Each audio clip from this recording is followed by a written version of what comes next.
Genesis chapter 1, starting in verse 27. And ang akong mensahe karon mga eksamahi tungod sexual sin and God's design. So, pag-focus sa pulong kay importante kaayo para sa tanan. And this will be a heavy word pero much needed for the body of Christ. So I want to talk about the design of God, but also sexual sin. So ang uluan sa mensahe ang pakighilawas o ang disenyo o ang pakighilawas nga sala o ang disenyo sa Dios. When you look in the Bible, you will find mighty men of God. Kung matanaw ta sa Biblia ato makaplagan ang mga makusganon nga mga katawhan sa Dios, mga lalaki o mga babae.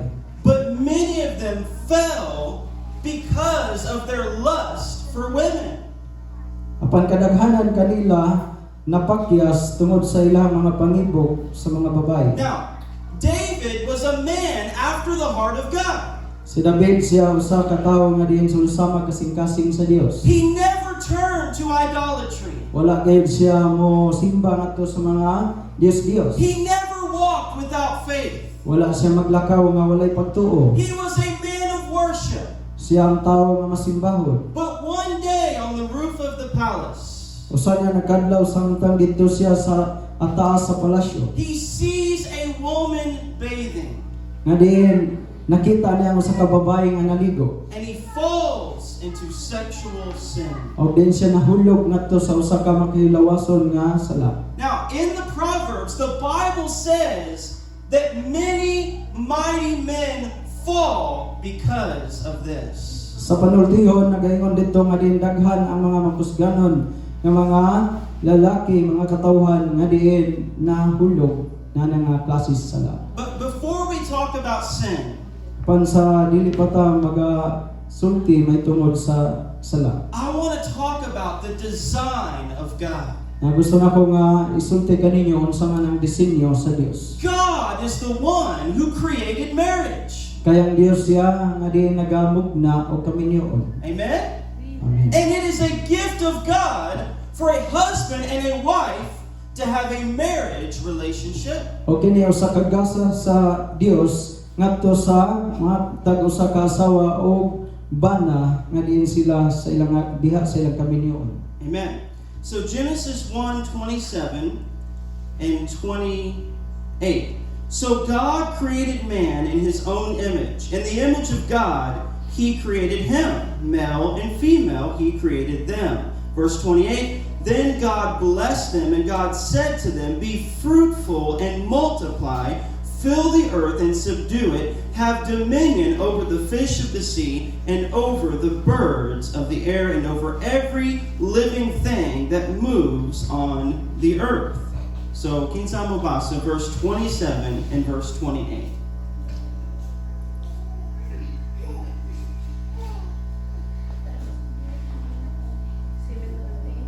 Iyang pulong sa Dios nga nakita sa Genesis 1 versikulo 27 ngadto sa 28. O gibuhat sa Dios ang tao sa iyang kaugalingong dagway. Sa dagway sa Dios gibuhat niya sila lalaki o babae, iyang gibuhat sila 28. O gipanalaginan sila sa Dios ug miingon ang Dios kanila. Sumanay ug dumagan kamo ug puno ninyo ang yuta ug magagahom kamo niini ug magbaton kamo sa pagbulutan sa ibabaw sa mga isda sa dagat o sa mga langgam o sa kalangitan ug ibabaw sa tanan nga binuhat nga buhig nga nagalihok sa ibabaw sa yuta. Amen. So, Father, I'm asking you today, God, for a holy anointing. I know that this is a message that can touch every person, from the youth even into the oldest, God. Lord, I pray today you will reveal the beauty of your word, but also the fear of the Lord upon our heart, God.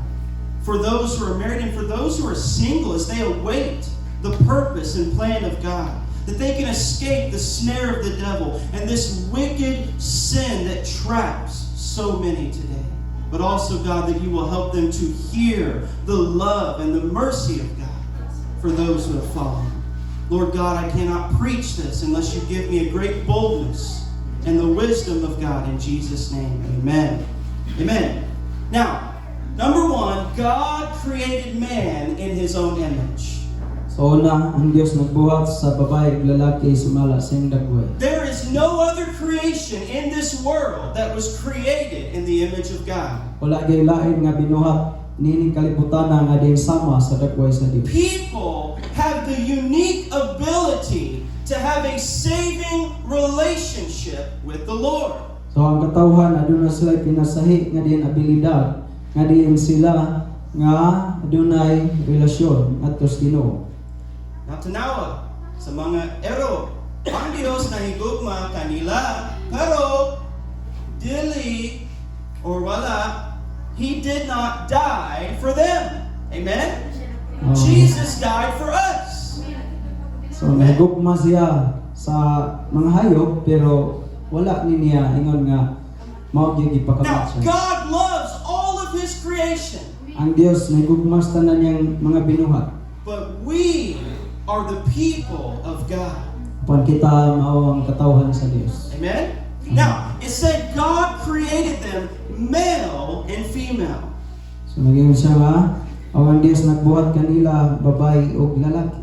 Now, you notice Satan always attacks the design of God. Na ato ang masayran nga diin ang yawa kanunay gayud siya nga nag-atake sa disenyo sa Dios. Many people are trying to change their gender. Daghang mga tawo nga diin ilang nga giusab ang ilaha nga isa ilang klase nga sa pagkatao. But God said, I formed you in the womb of your mother. Panang Dios nagasulti nga diin og ako nagaumol kanimo dito sa taguangkan sa imong ginahan. You are made in the image of God. Og gihimo ka sumala sa dagway gayud sa Dios. God did not make a mistake. Ang Dios wala gyud siya maghimo og sa nga kanang sayop nga pagkabuhat. If you are a babae or if you are a lalaki, God is the one who created you. Kung ikaw lalaki o babae, ang Dios may nagmugna, nagbuhat kanimo. And we have unique purposes. O gadunay pinasay nga diin katuyuan. Now, we have equal value in the sight of God. Pan kita sama lamang og bili sa mata sa Dios. But there are different purposes for men and women. Pan adunay kalaay lahi nga din katuyuan sa babae ug sa lalaki. Men are called to be the head of the house. Kaya ang lalaki siya o ang bana siya gitawag man nga din siya mao ang ulos The panimaon. Bible says the husband is the head of the wife. Kaya ang Biblia nagasugid nga din ang bana mao'y ulo sa asawa. See, so there are different purposes, but the same God. Dunay nagalain-lain nga katuyuan apan sa usa lamang ka Dios. Now, look at Genesis chapter 2, verse 18. Now, God created everything, and He said, it is good. So ang It is Dios nagbuhat sa tanang mga butang ug pagkahuman siya mingon maayo kay. But then He looked at Adam alone, Apan sa diha nga din siya kining nagatan-aw kang Adan lamang. and what did He say? So may nga gisulti. Verse 18, and the Lord God said, it is not good that man should be alone. I will make him a helper comparable to him.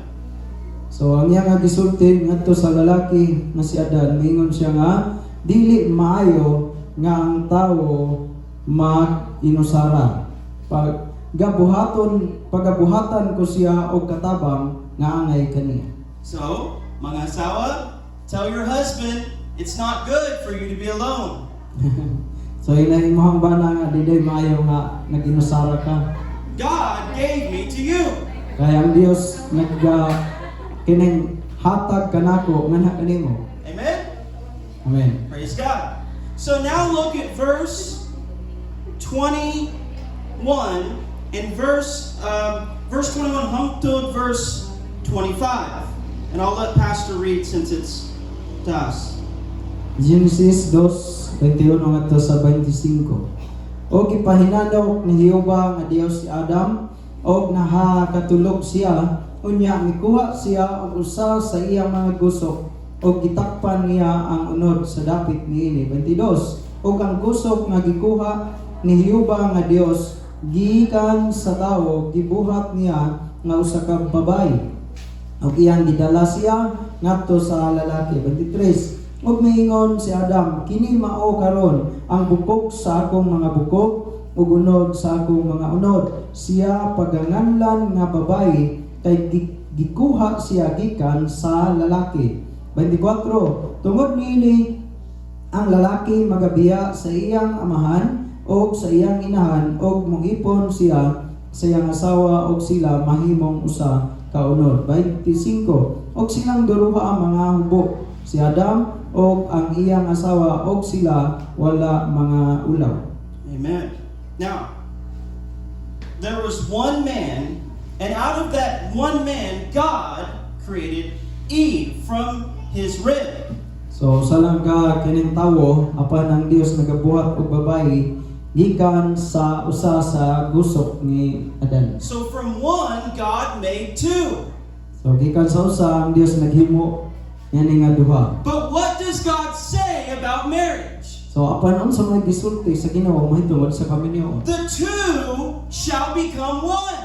Ang duha nahimo sila nga usa. See, when you are married, God sees both of you as one in His sight. Nang kung ikaw usa ka tawo nga minyo, ang paglantaw sa Dios ninyong duha kamo usa na lang. And He said in verse 24, a man shall leave his father and mother and be joined to his wife, and they shall become one flesh. Sa versikulo 24, tungod niini ang lalaki magabiya sa iyang amahan ug inahan o mug-ipon siya sa iyang asawa ug sila mahimong usa ka Now, unod. why does He say a man shall leave his father and mother? Ngano man ingon man siya niini nga ang lalaki mubiya sa iyang amahan ug inahan. Because the husband's responsibility is now to his wife above anyone else in the world. Tungod kay ang kakuha na niya o responsibilidad di ay sa mga sa lalaki mao naman unya ang iyang asawa sa bisan unsa labaw pa nga naa ning kalibutan. His wife comes before his family. Nga din ang iyang kining asawa nagaabot no so wala pa ang iyang pamilya. And they are in covenant before God. O adunay kining igsaad ngadto sa Dios. Amen? Now, verse 25, they were both naked, the man and his wife, and were not ashamed. Sa 25 og silang duha mga ubo si Adam o ang iyang asawa og sila wala mga ulaw.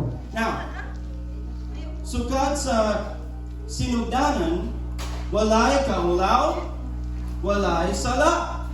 So, God told them, be fruitful and multiply.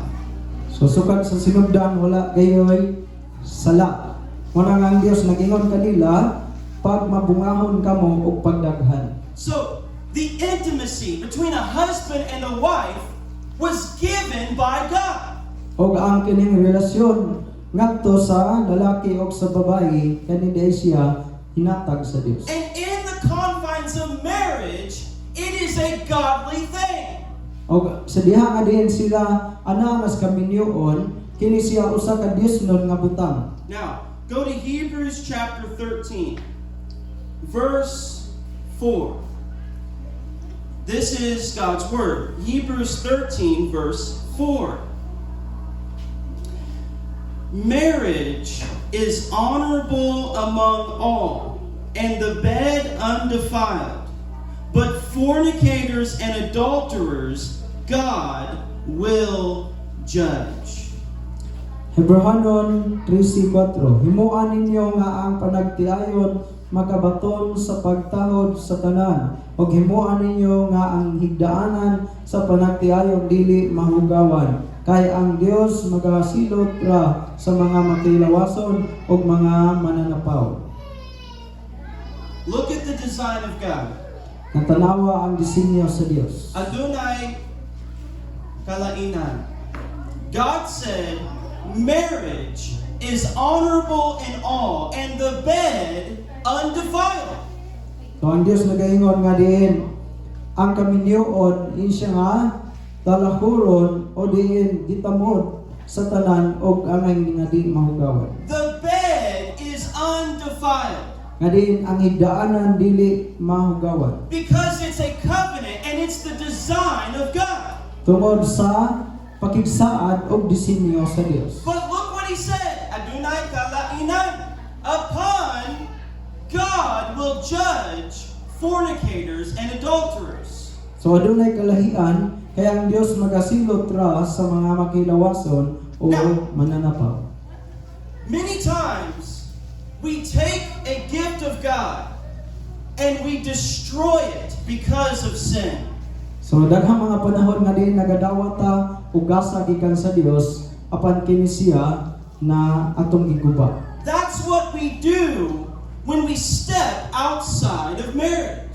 So mao kana ang atong gibuhat o mao kanay mahitabo kung mugawas ta gikan sa kaminyoon. We take this beautiful gift and we destroy it in the sight of God. So atong gidawat ang usa ka kinimatahong nga gasa apan kini siya ato ang giguba sa panglantaw sa Dios.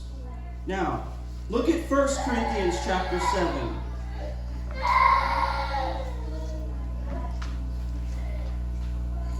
1 Corinthians chapter 7.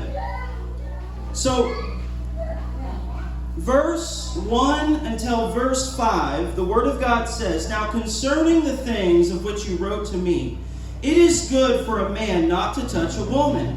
Nevertheless, because of sexual immorality, let each man have his own wife, and let each woman have her own husband.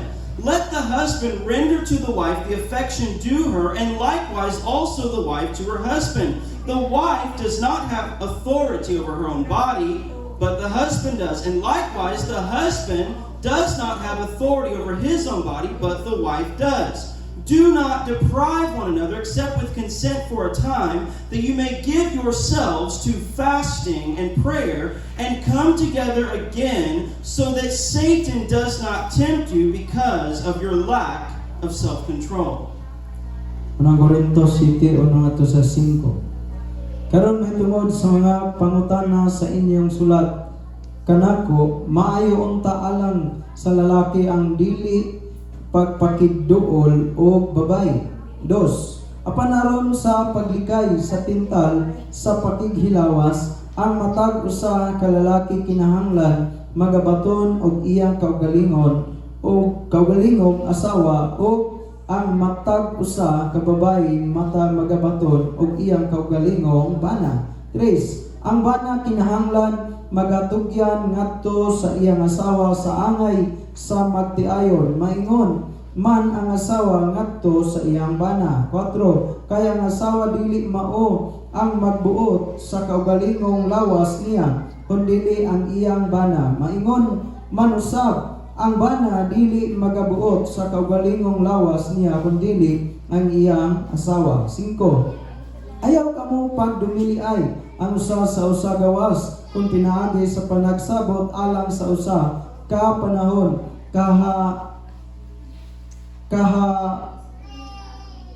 panahon kaha aron mga managsulod kamo diha sa kahigayunan sa pagampo, apan tapos niya na managduol lain na usab kamo aron dili kamo matintal ni Satanas tungod sa kakulang ninyo pagpugong sa kaugalingon.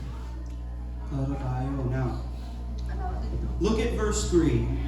Let the husband give to his wife the affection due her, and likewise the wife to her husband.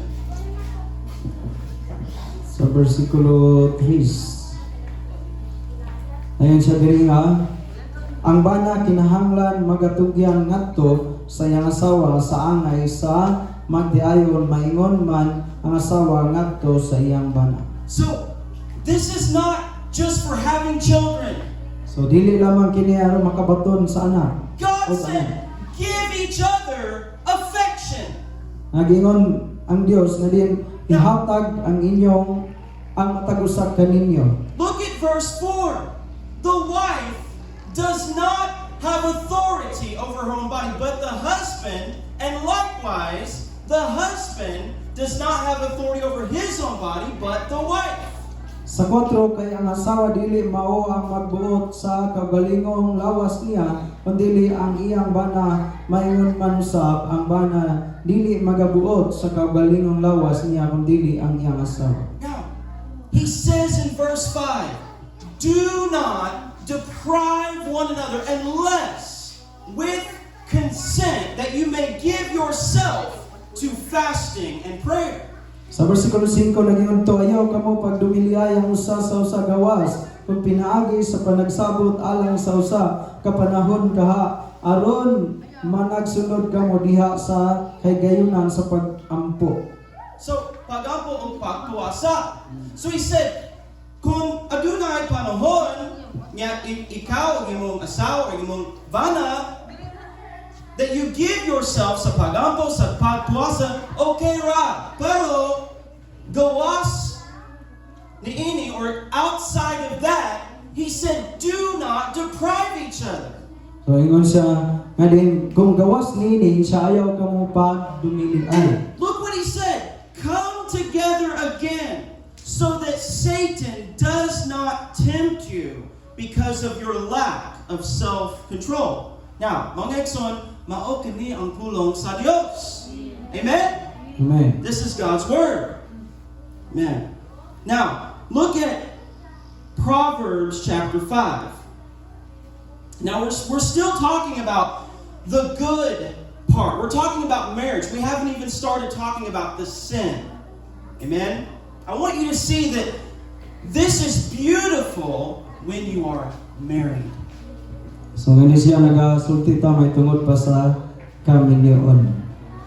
Wala pa isulti mahitungod sa sala. Hulat sa kay Panultiho. next line. Next line. Proverbs chapter 5, verse 18 and 19. Now, maokani sa sugo sa Dios. So when you read pasabot or sabot, yeah, this is a commandment of God. Proverbs chapter 5, verses 18 through 19. So kinsa mo basa? Proverbs 5, 18 through 19. Palihog basahon.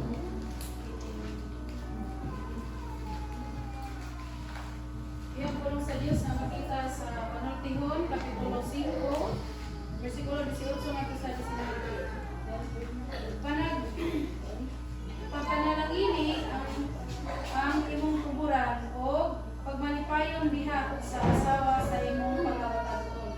Isinipi, ingon sa usa ka mahigugmaong lagsaw nga dumalaga o sa usa ka makapahimuot nga gasela. Tuguti nga ang iyang mga dughan, mga tagbo kanimo sa kanang mga panahon o magpalugos ka sa kanunay sa iyang dughan.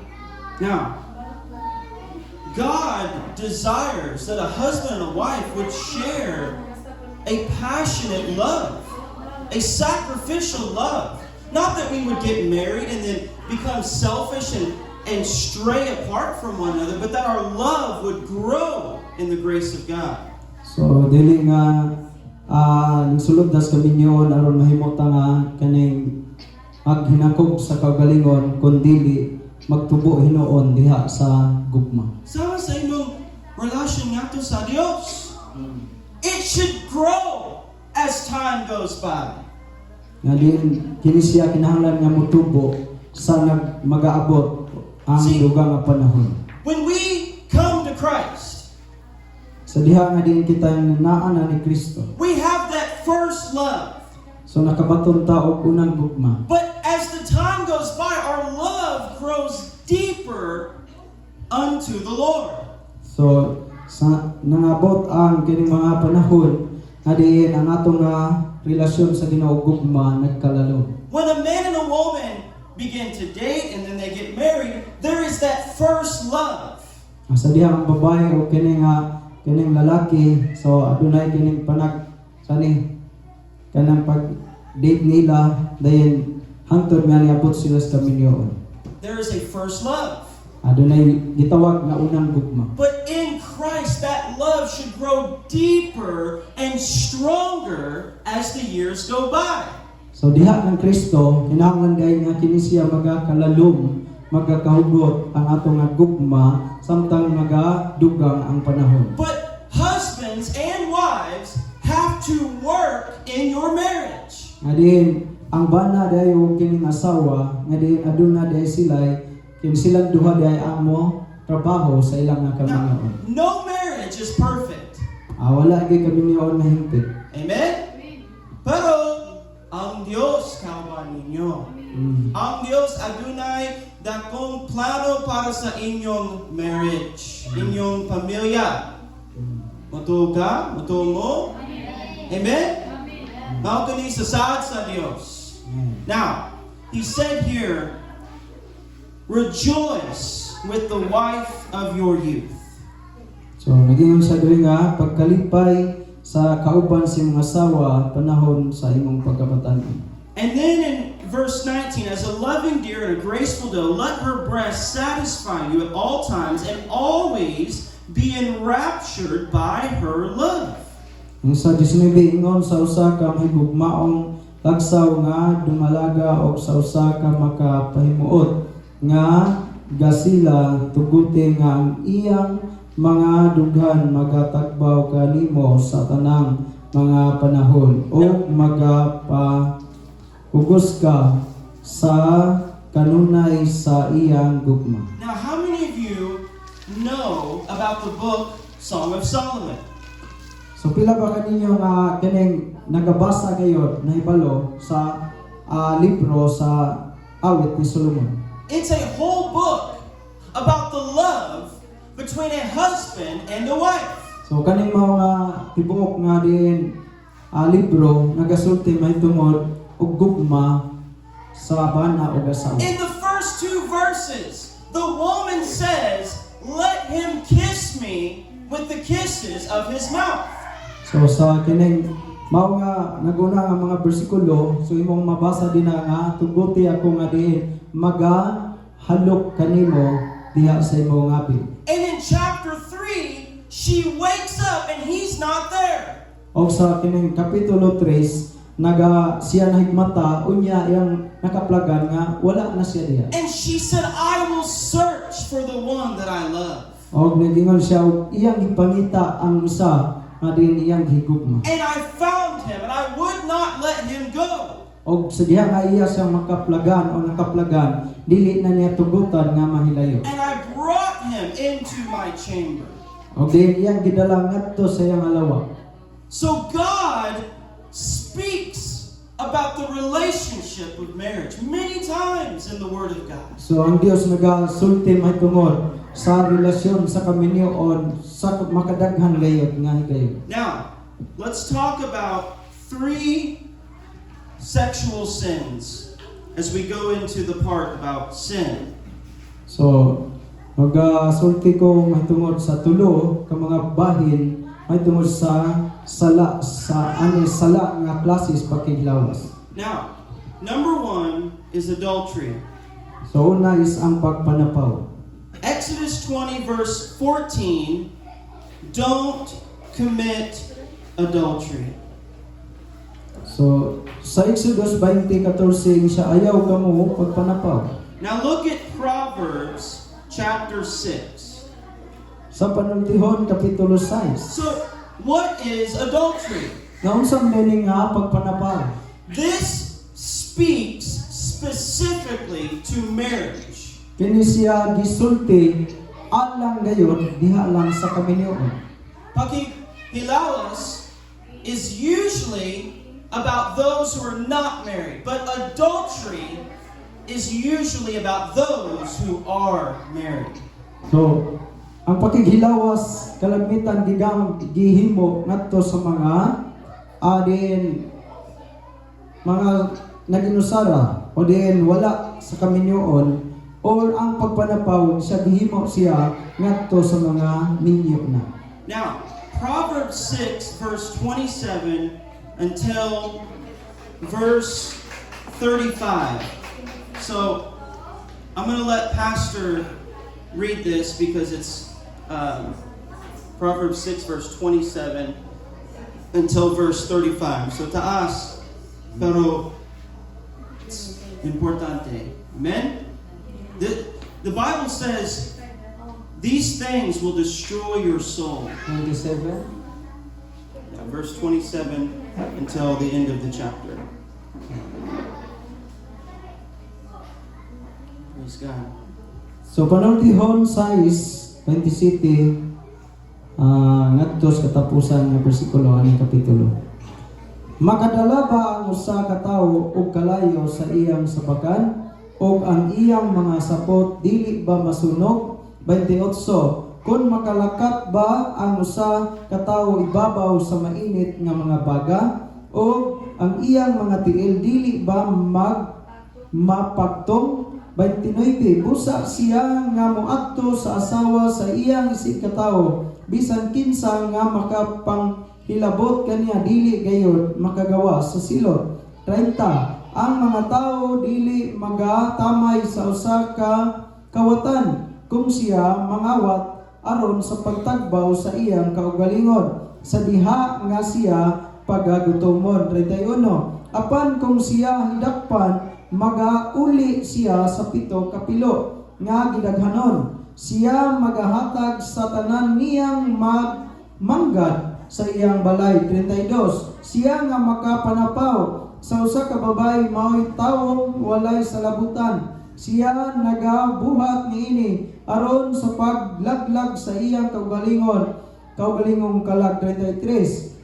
Ang mga samad o pagkawalay dungog mao ang iyang mamakuha og ang iyang pagkawalay ulaw dili na gayud mapapas. 34. Kay ang pangabugho mao ang kapungot sa usa ka tawo og siya dili mo pasaylo sa adlaw sa pagpanimalos. 35. Siya dili mo taggad og bisan unsang paglukak ni matagbaw siya bisan pa kung hatagan mo og daghang mga gasa. Now, it says in verse 32, whoever commits adultery with a woman lacks understanding. He who does so destroys his own soul. 32. Siya nga makapanapaw sa usa ka babae mao'y taong walay salabutan. Siya nagabuhat niini aron sa paglaglag sa iyang kaugalingong kalag. Paglaglag sa iyang kaugalingong kalag. See, this is delicado kaayo. He said, if you go into your neighbor's wife, he said, you will not be innocent. So, ngayon siya nga, kung ikaw muadto, mudangat sa usa ka sa balay sa usa ka babaeng minyo.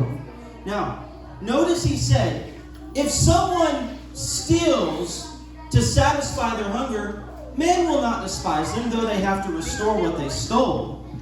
So naging sa dito nga din ko nang usa ka kawatan mangawat siya aron pagtagbaw ra sa iyang kaugalingon unya kung masakpan siya pagapaulion sa 7 kapilo sa iyang nakuha. But he said, if a man commits adultery with another man's wife, Panaging siya apan kung sa katawo nakahimo siya pagpanapaw ngadto sa asawa sa lain nga lalaki. he said jealousy is a husband's fury. Og din nagingon dito og ang iya nga din pagpangabugho mao ang iya nga kapungot o pagpanimalos. And even though he offers many gifts, he will not. He said, even though he offers many gifts, he will not be appeased. In verse 35. So nagingon siya nga bisan og hatagan pa siya og daghan nga mga gasa dili gayud siya magatagad niini. Now look at chapter 7, verse 10.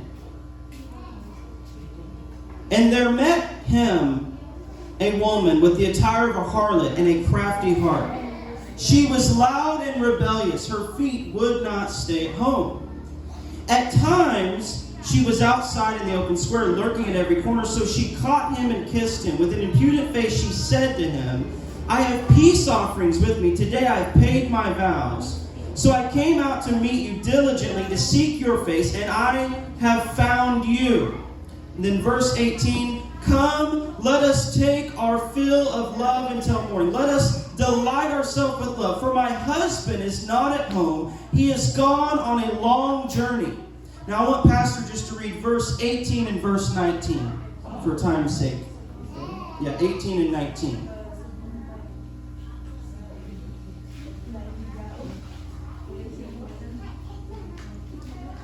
Sa Panagtihon City, 19 ngadto sa 18 ngadto sa 19. Umari ka, maghubog kita sa gugma hangtod sa pagkabuntag.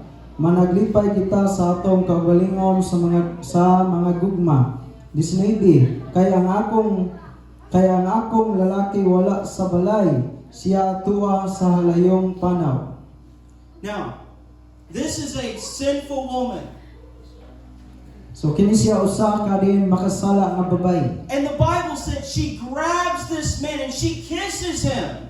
Og din ang Biblia nagasulti og iya nga gigunitan ang kining lalaki og iyang gihalukan. And she said, my husband is not home. Og miingon siya nga ang ako nga kining bana wala diri sa balay. This is adultery. So kini siya gitawag siya og pagpanapaw. Look at the warning of God. Nga tanawa ang pasidaan sa Dios. Verse 21 until verse 23. With her enticing speech, she caused him to yield. With her flattering lips, she seduced him. Immediately he went after her, as an ox goes to the slaughter, or a fool to the correction of the stocks, till an arrow struck his liver, as a bird hastens to the snare. He did not know it would cost him his life. So 21 through 23. So 21 ngadto sa 23. Pinaagi sa iyang madanihon nga pakigpulong, siya nakalukmay kaniya uban sa ulo-ulo sa iyang mga ngabid, napugos siya sa pagnunot kaniya. 22. Siya misunod kaniya sa walay langan, ingon sa usa ka baka nga nagapadulong ngadto sa ihawan. Kon maingon sa usa nga ana sa mga kalikala, aron sa pagtulid sa mga buang. 23. Hangtod nga ang usa ka udyong mulagbas sa iyang atay, ingon sa usa ka langgam nga nagdali ngadto sa litag, o wala manghibalo nga kanaalang sa iyang kinabuhi. He did not know it would cost him his life. So wala siya mahibalo nga kini di ay siya makalaglag sa iyang kinabuhi. Now look at verse 26 and 27. For she has cast down many wounded, and all who were slain by her were strong men. Her house is the way to hell, descending to the chambers of death. 26. Kay siya nagapabutalig sa daghang mga samaran. Oo, ang tanan sa iyang gipamatay usa nakadakong panon. 27. Ang iyang balay mao'y dalan ngadto sa Sheol, nga nagalubsong ngadto sa mga lawak sa kamatayon. Ngadto sa Sheol, pao ang impierno. Her path is the way to hell. So ang iyang dalan paingon ngadto sa impierno. I want you to understand, adultery and fornication, if it's not repented of, will lead you to the gates of hell. So ang kining pagpanapaw o pagpakighilawas nga sala, kini siya kung di maghinulsol mo abot jud siya og modangat sa impierno. God said, do not be deceived. The unrighteous will not inherit the kingdom of God. Ang Dios nagapasidaan siya nga ayaw ka mapalimbong, kaya ang mga dili matarong di din makapanunod sa gingharian sa Dios. Now, let's look at Matthew 5. What did Jesus say about adultery? Matthew 5, verse 27. Now, you will find that Jesus Christ raises the standard. So diri ato makaplagan as Ginoong Hesus iyaha gayud nga diin gihatag unsa gayud ang kabugon sa iyaha nga diin So, pagtulunan o sugo. kinsa mo basa Matthew 5 verse 27 and 28. Bilang pulong sa Diyos na makita sa Mateo 5 versikulo 27 hangtod sa 28. Hindunggan ninyo nga pinaingon sa mga paraan. Dili ka manapaw, 28 apan ako nagaingon kaninyo. Nga ang tanan ngadtong nagatanaw sa usa ka babae sa nagakaibo sa pagkaibog kaniya nakapanabaw na kaniya sa iyang kasing-kasing. So, Jesus raises the standard for married men and women. So sa Ginoong Hesus iyaha gayud nga diin gisulti o gipahibalo ang sugdanan gayud sa may tungod sa mga minyo nga babae o lalaki. You have heard it said, you shall not commit adultery.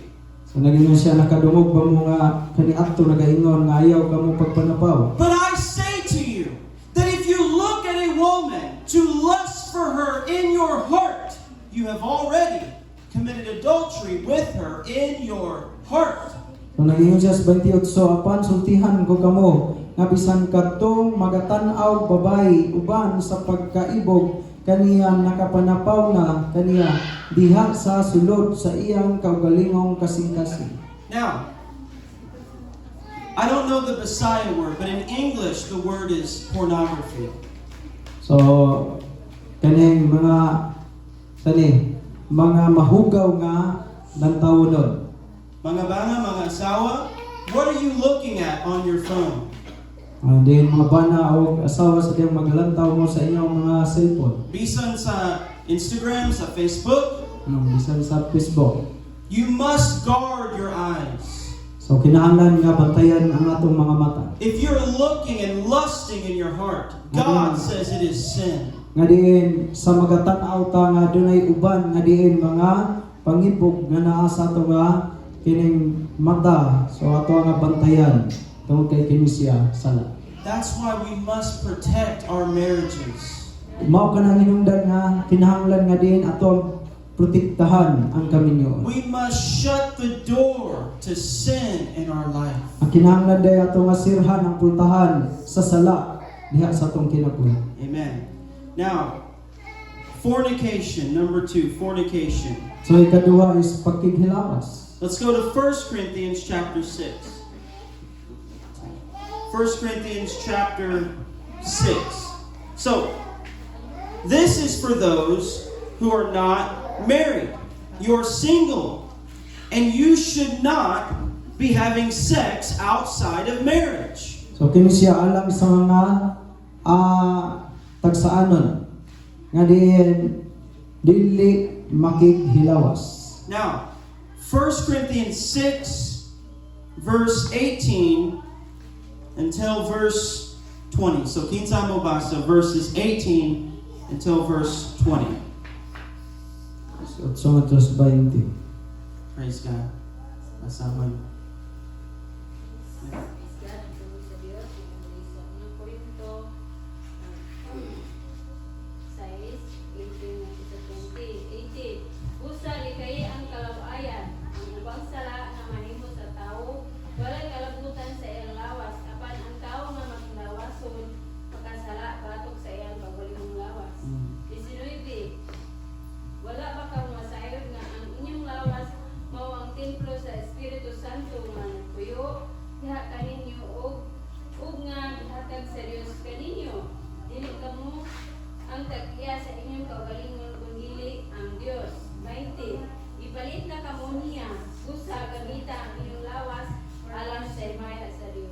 Amen.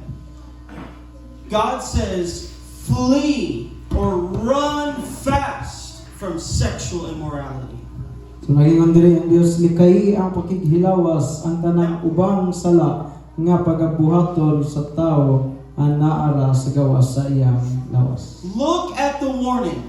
Tanawa ang pasidaan. There is a very specific difference made concerning immorality. So adun na gayo kining gipasahi nga diin bahin may tungod sa kahugawan. Look at this, verse 18. Every sin, matag sala, every sin that a man does is outside the body. But he who commits sexual immorality sins batok sa iyong kaugalingong lawas. He sins against his own body. So siya nakasala sa iyong kaugalingon nga lawas.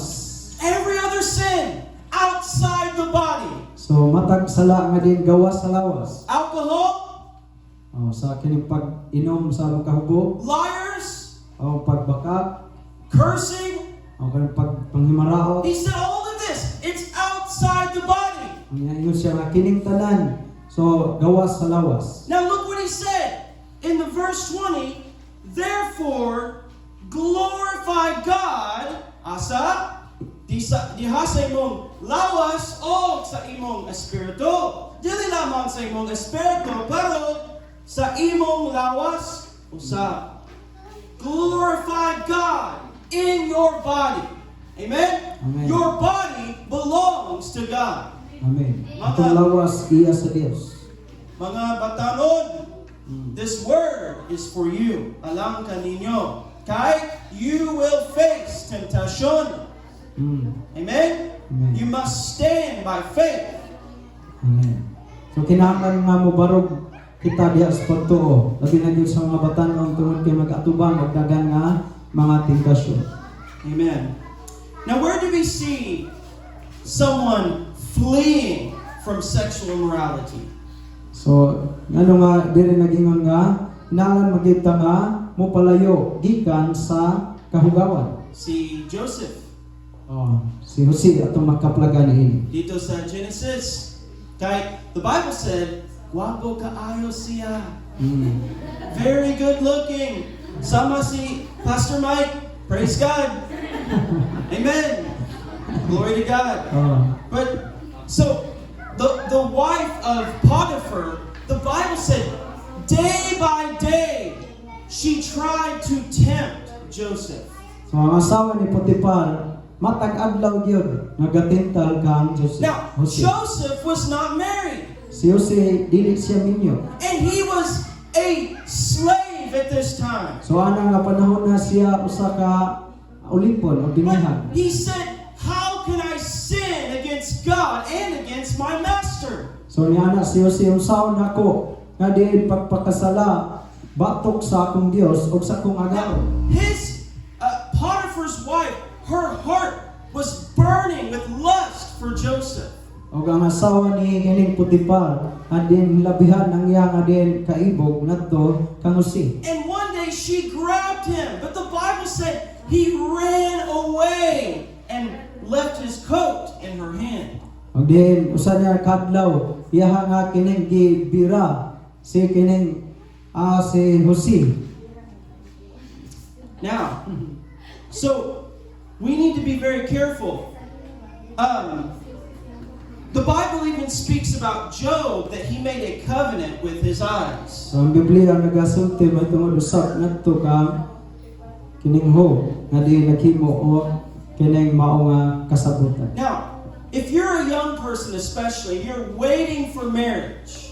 Kung ikaw usa ka batan-on nga diin babae o lalaki nga kinahanglan nga maghulat ka sa ustong panahon sa Panginoon. How do you overcome the temptation? Na karon unsaon man nimo pag kining buntok sa mga tentasyon? Well, number one, you have to have wisdom to separate yourself from the situation of sin.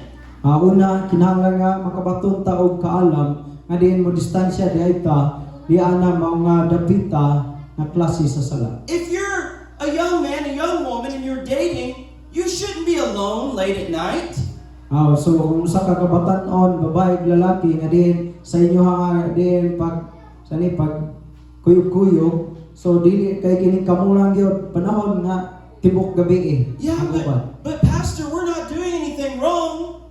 di mo ingon nga apan wa kay naghimo og dili maayo. But we have self-control. Okay, kini makapugong rami. Now you're lying to yourself. Imong gibakakan imong kaugalingon. You will control for a while, but you will fall because you put yourself in that situation. Oh, so siguro makapugong mo sa mubong nga panahon, pero kay inyo manggigugol ninyong panahon ni anang ang inyong kaugalingon ni anang nga panahon na. Now, aside from that, we really just have to grow in the love and the fear of God. So gawas niya na kinahanglan nitang managtubo diha sa gugma kahadlok ngadto sa Dios. Joseph was a man that feared the Lord. Si Jose siya ang tawo nga diin mahadlokon pag-ayo sa Ginoo. And he said, I don't want to walk away from the blessing of God for a small moment of pleasure.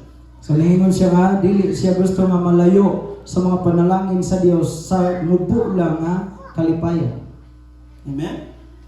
We need to wait upon the Lord. Praise God. Kinahanglan ta nga mohula diha sa Dios. For those who are married, we must be faithful. For those who are single, we must be patient. So alang sa mga minyo kinahanglan ta nga magmatinud-anon ug alang sa mga tagsaanon kinahanglan nga diin magahulata, Now, magpailog. katapusan, let's go to Romans 1:26. So, magdaliko kay ang panahon na. Amen? Praise God. Napa mo diha? Sa kipa mo? Mala? Dili? Mario. Praise God. Amen. Glory to the Lord. Amen. I've seen this, you know, I want to share something. One of my previous churches in America, there was a pastor that actually was in charge of the addiction program. We had a program where they were helping drug addicts to be clean.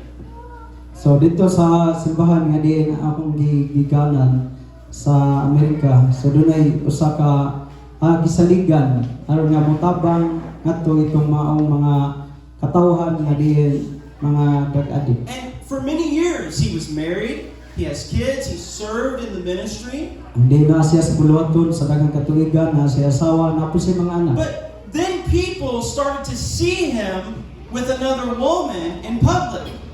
Og diin ang mao nga kining tawo nagasugod nga diin nakakita siya og kining usa ka babae diha sa panahon sa nas publiko. He was confronted by the pastors of the church and he said, "No, we're not doing anything. I'm just helping her to know the Lord," or something like that. O din siya gipatawag sa aking pastor sa simbahan niya, gisulti istoryahan siya apan siya ning likramo nga wala sila gihimo nga dili maayo. But then he left his wife and now is living with that woman. Og din abot gayud ang panahon nga diin siya nga diin mibiya siya nga asawa og sa mga anak og nakigpuyo na niadtong maong babae nga iyahang kauban. He lost his marriage. So nawala iyang kaminyo. He lost his ministry. So nawala ang siya sa buluhaton. He's no longer in the house of God. Wala na siya sa balay sa Dios. And the man who was helping drug addicts is now drinking again.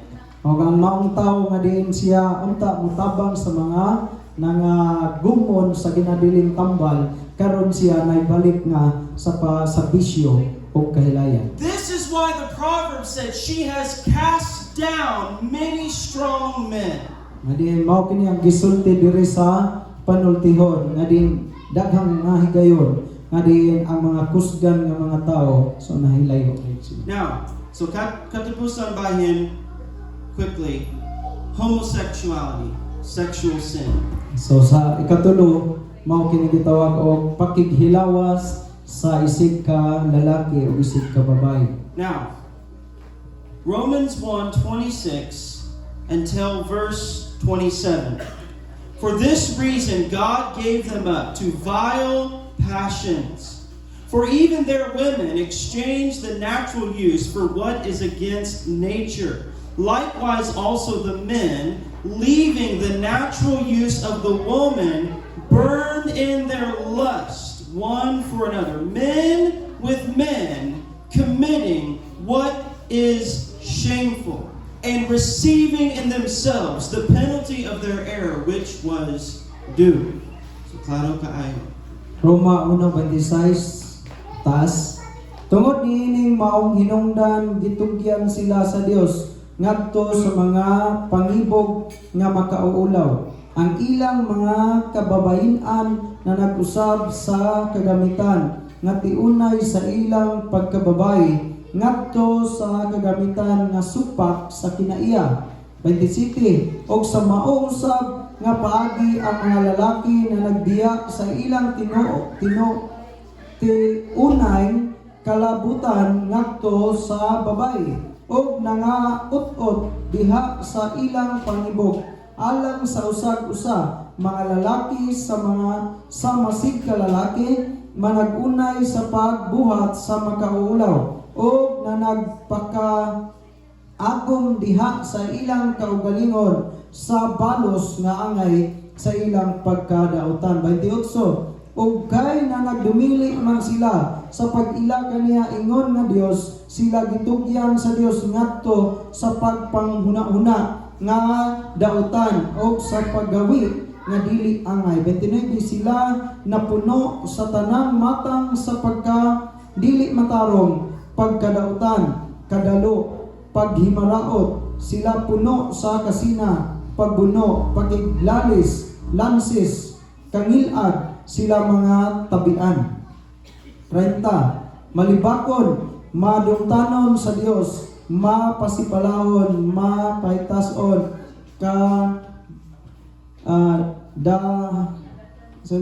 andakan, tigmugna dautan, masupilon sa mga ginikanan. 31? No, that's good. Ah. Praise God. So it says in verse 27, men with men committing what is shameful. God said it's shameful. So lalaki o ganing isig ka lalaki. So nagabuhat sila sa dautan sa panglantaw sa Dios. God calls it vile passions in verse 26. For this reason, God gave them up to vile passions. So ang Dios nagahatag kanila sa gitugyan sila sa panghuna-huna o din sa ilang kaugalingon na lamang nga din tinguha dautan. Now, when we stand and we preach the truth about this, Sa dihan kita mobarog og magawali sa kamaturan nga tungod niini. it's the most loving thing we can do. Adin usa kini sa labihan gayud nga butanga ato nga kining mahimo niini. Because Satan lies and says, oh, those preachers and those Christians are so hateful. O din ang kaaway usab nagalimbong magabakab ug maingon nga ang mao nga kining magwawali so siya kining asa ni masuk-anon. But if you love someone, you will warn them to flee from the wrath of God. Apan kung kita nahigugma sa usa ka tawo ato agad nga pasidan-an aron sa mahilikay gikan sa kapumot sa Dios. And Paul said, do not be deceived. Og si Pablo nagaingon ayaw kamo palimbong. Adulterers, Mga mananapaw fornicators, og din makilawason. and then he said, mga bayot or homosexuality. He said they will not inherit the kingdom of heaven. So nagingon siya nga ang mga bayot o mga tumboy di gyud makapanunod sa Pero Ginoo. nga naman, kay, it says here, it is against nature or against the design of God. Tungod kay kini siya batok man sa kining maayo nga disenyo sa Dios. God created male and female. Kaya ang Dios nagbuhat lamang sa duha, lalaki o babae, Adam and Eve. sa Adan o sa iba. Dilly, Adam and Steve. No, Adam and Eve. Amen? Oh. This is God's design. So mao kini ang disenyo sa Dios. So, all glory to God. As we close today, I want to end with some ayong balita or the good news that the Bible says if we confess our sins, God is faithful and just to forgive us our sin, to cleanse us from all unrighteousness. So So ang pulong sa Ginoo nagingon nga kung ato lang isugid ang atong mga kasalanan siya makatarunganon nga mo pasaylo ug mohinlo kanato sa kanan natong pagkadili makamot. So mga Exxon, maningdog ka. Amen? So, if you're here today, as we sing to God, pray sama si Haring David, Ginoo, susiya ang akong kasing-kasing. Amen. Lord, putli ako, hugasi Ginoo. Amen? God, cleanse me. And the Bible promises, when you confess your sin, God will forgive you. But we need, kinahanglan kita o kalawasan o sa kahadlok sa Diyos. We need the fear of God. Amen? So I'm going to give the pastor mic. And I want to also encourage you as Christian, Ingon, Kristohanan, as a Christian, don't, how do I say this? Ayaw kaola, or don't be ashamed of the Word of God. Bisan sa lisud bahin sa pulong sa Dios, don't be ashamed. Be bold in Jesus Christ. The world needs to hear the truth. They don't need a watered-down gospel. They don't need Christians who walk in fear, but rather believers who will love them enough to tell them to turn from their sin and to turn to the living God. Duol sa Ginoo, kay siya ang buhing Dios, and He will forgive you. Amen?